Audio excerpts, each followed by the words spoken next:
Pune railway विभागात April ते October 2025 या 6 महिन्यात रद्द तिकिटातून 38 कोटी 17 लाख रुपयांचे महसूल मिळाले आहे। त्याच काळात मागील आर्थिक वर्षात 36 कोटी 95 लाख रुपये झाले होते। यंदा तिकीट रद्द करण्याच्या प्रमाणात वाढ झाल्यामुळे उत्पन्नात 4% वाढ झाली असून त्यामुळे रेल्वेला फायदा होत आहे। राज्यातील 246 नगरपालिका आणि 42 नगरपंचायतीच्या निवडणुकीसाठी उमेदवारी अर्ज दाखल करण्याची प्रक्रिया सोमवारपासून सुरू होत आहे।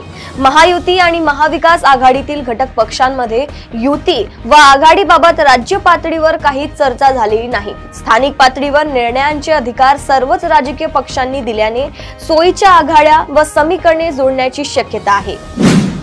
पुण्यातील पोंढवा खुर्द इथं असणाऱ्या एका सहकारी गृहनिर्माण सोसायटीतील एरोबिक्स खोलीचा वापर रमजानच्या महिन्यामध्ये 4 तास नमाज पठणासाठी करण्याला सहकारी अपीलीय न्यायालयाकडून सशर्त परवानगी देण्यात आली आहे। सातारा पोलीस दलातील पोलीस हवालदार प्रवीण बाळकृष्ण काटवडे यांच्या मुंबईतील भांडूप उपनगरात आयोजित केलेल्या सत्संग कार्यक्रम रविवारी हृदयविकाराच्या झटक्याने मृत्यू झाला। रजा घेऊन ते सहकुटुंब सत्संगाला गेले होते। त्यांच्या आकस्मिक मृत्यूने पोलीस दलावर शोककळा पसरली आहे।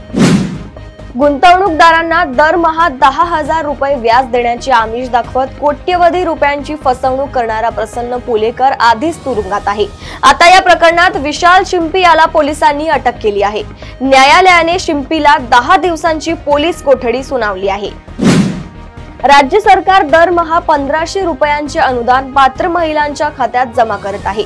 या योजनेचा लाभ नियमितपणे मिळावा यासाठी ई-केवायसी प्रक्रिया 18 नोव्हेंबर पर्यंत पूर्ण करावी लागणार आहे। ही प्रक्रिया पूर्ण नसल्यास अनुदानाची पुढील रक्कम तात्पुरती स्थगित राहू शकते।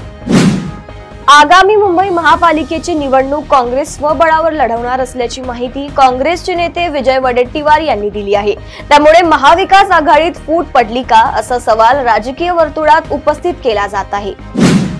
पुणेकरांना आता तिसरा डबल डेकर उड्डाणपूल मिळणार आहे। हा उड्डाणपूल कोथरूड डेपो येथे उभारला जाणार आहे। पुणे मेट्रो फेज 2 च्या विस्ताराचा भाग म्हणून हा डबल डेकर बांधला जातोय। हा उड्डाणपुलाचा विस्तार वानवडी ते चांदणी चौक या मार्गावर होणार आहे। उच्च व तंत्र शिक्षण विभागाने निश्चित केलेल्या नव्या सूत्रानुसार राज्यातील सार्वजनिक विद्यापीठातील प्राध्यापक भरती प्रक्रिया सुरू करण्यात आली आहे।